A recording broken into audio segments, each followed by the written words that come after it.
mistake. This drone was in international waters. Clearly, we have it all documented. It's documented scientifically, not just words. And they made a very bad mistake. How will you respond, Mr. President? How will you respond? You'll find out. Are you willing to go to war with Iran? You'll find out. You'll find out. I mean, obviously, you know, we're not going to be talking too much about it. You're going to find out. They made a very big mistake. Mr. President, you said Iran is a different country. Do you still hold that opinion? Oh, absolutely. When I came here, Iran was in 14 to 18 different sites of confliction. They were extremely hostile. They were hostile when they signed the deal. They were screaming death to America. And I think probably Iran made a mistake. I would imagine it was a general or somebody that made a mistake in shooting that drone down. And fortunately, that drone was unarmed. It was not, there was no man in it, and it was over international waters, clearly over international waters, but we didn't have a man or woman in the drone. We had nobody in the drone. Are you still open? It would have made a big difference, let me tell you. Would have made a big, big difference. But I have a feeling, I may be wrong, and I may be right, but I'm right a lot. I have a feeling that it was a mistake made by somebody that shouldn't have been doing what they did. Who do you think did I that? think they made a mistake. And I'm not just talking to the country made a mistake. I think that somebody under the command of that country made a big Are you mistake. still open to talking to Iran's leadership? Let's just see what happens. Let's see what happens. It's all going to work out. So you think it wasn't intentional? Members of your administration who want Say it? Are you saying you think it wasn't intentional to strike the drone? I don't know. I find it hard to believe it was intentional, if you want to know the truth. I think that it could have been somebody who was loose and stupid that did it. But we'll be able to report back, and you'll understand exactly what happened. But it was a very foolish move. That I can tell you. What is the Do you feel like intelligence there are show? members of your administration who are trying to push you into conflict? No, not at all. CBS News senior foreign affairs correspondent Margaret, good morning. Good morning to you, Anthony. Margaret, how do we think Iran is going to react now that they know that President Trump ordered an attack on their soil but then withdrew it? Well, we'll have to see if that decision to call it off actually deters Iran because they see the president was willing to use force, or if it encourages Iran and the kind of misbehavior you've seen over the past few days because, as Iran has been saying, they take President Trump at his word when he campaigned against ending costly wars. They've been pointing the finger at his hawkish allies for trying to goad him into it.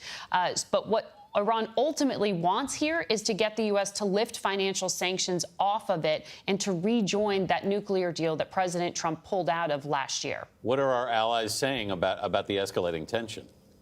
Well, all of our European allies are very concerned that any kind of strike could spiral into something else. They are also very concerned about trying to keep that deal to keep Iran's nuclear program under wraps in place. By next Thursday, Iran says that they will breach some limits on the amount of enriched uranium that they are producing, essentially restart its nuclear program. And a strike would have put them in an even tougher spot to try to negotiate Iran away from that, to get Iran to back down. So the Europeans are encouraged that this strike is on at least hold for now, but it's unclear if they can get the kind of diplomatic breakthrough to keep the nuclear deal in place. President Trump is surrounded by advisors like John Bolton, known as a particularly hawkish member of the administration. How is that influencing the debate? Well, it's interesting that the president defied the more hawkish push and advice of some of his advisors on this particular instance. But certainly the contributing factors, all the things that President Trump says he wants to do, like restart direct talks with Iran, are made more difficult when things are carried out like harsh rhetoric from some of his advisors, more sanctions being put on Iran. That kind of maximalist position of do what the U.S. is telling you to do or else has not paid off with Iran. And Iran's top diplomat would tell you that. Lindsey Graham pretty much gave us the blueprint of exactly how the United States is going to declare war on Iran. What he said was that Israel is going to basically go to war over the uranium enrichment that Iran is going to pursue. And after Israel goes to war, we're going to go and back up Israel. So this is some of what to tell us. So let's continue on here. Here's the way this is headed. If they start enrichment at the levels they're talking about in a few days, Israel over time will have to respond. There's one nation on the planet that's not going to give the Iranians the pass on their nuclear program, that's Israel. Israel will, as a last resort, attack to prevent a nuclear-armed Iran. We will come to their aid. As a last resort, he says.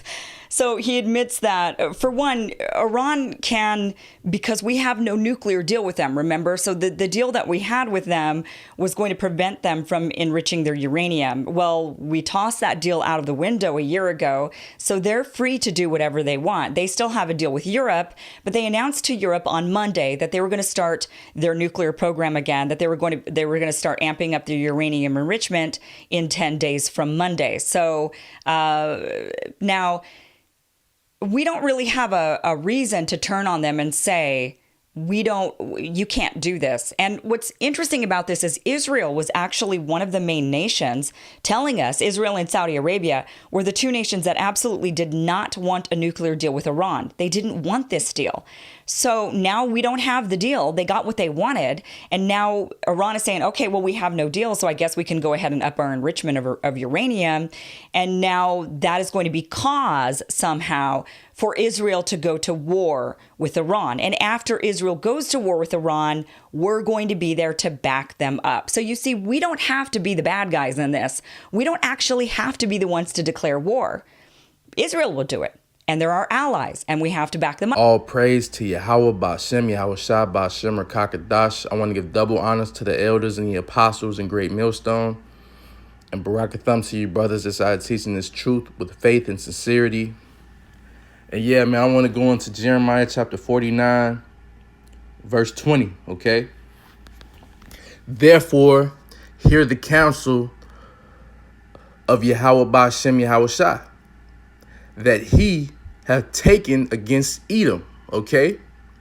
And Edom is you so-called white people, man. You so-called white people, okay? And this is talking about those elite, actually it's talking about the whole nation of Edom, okay? But mainly the ones at the top, them elite banking families, the motherfucking Illuminati, the Rockefellers, the Rothschilds, them motherfuckers, okay? And his purposes that he hath proposed against the inhabitants of Teman, okay? And that's dealing with the whole nation of Esau, okay? Surely the least of the flock shall draw them out, and the least of the flock is those fake Jews that's in Israel right now, man.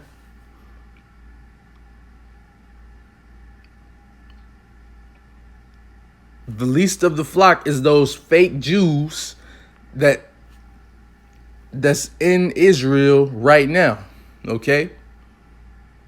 Amalek, okay?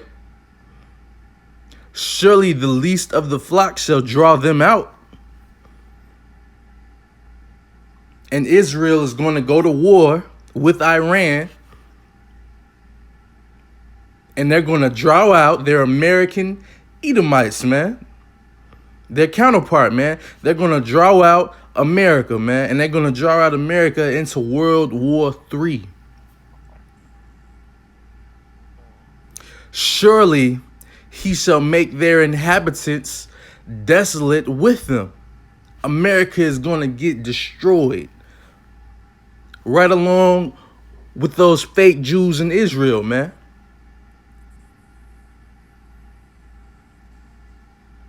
Surely the least of the flock shall draw them out. Surely he shall make their inhabitants desolate with them. And this is prophecy, man. Donald Trump did not go to war with Iran. He did not declare war on Iran. It's because those fake Jews in Israel are going to do it, man.